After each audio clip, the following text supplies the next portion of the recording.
Hi guys, good evening. Kain tayo. So yan, may isang piraso akong okra. Isa lang yung nakita kong okra. Saka yan, talong, inihaw. At syempre, itong paborito ko, ang palaya.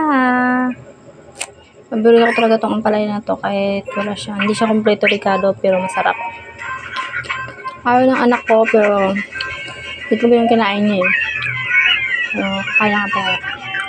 Ito yung isasasaw natin dito sa ating ginawa kagabing bagoong. Ito ay ginataang bagoong. Sarap po nito.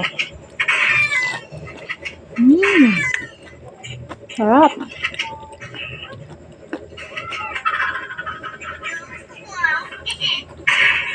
Kain po tayo. So, hindi ko na po pala papakita kung paano ako magsubo. So, dahil madilim.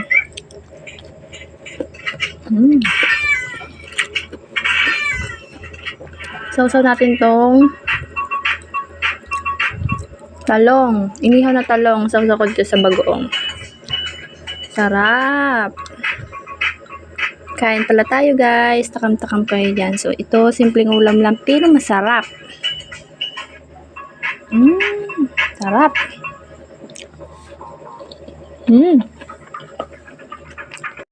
Paborito ko ang palaya. So, hindi nyo po makikita kung paano ako magsubo. Ang palaya. Sarap. Yung iba po kasi na papaitan dito. So, ako hindi po. Masarap.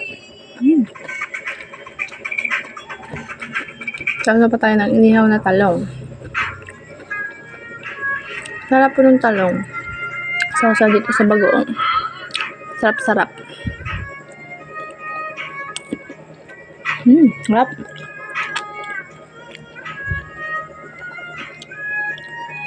Madilim po kasi kaya hindi po makita kung paano magsubo. So, yung mga pagkain lang po papakita ko. Sarap ng bagoong, hindi po siya mapait. Maalat pala. Yung palaya pala yung mapait. Ang sarap.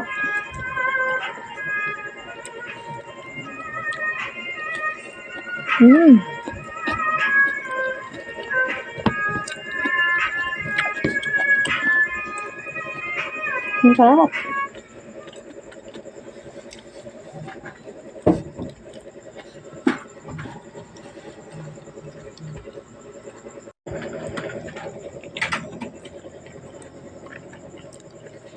Sarap pa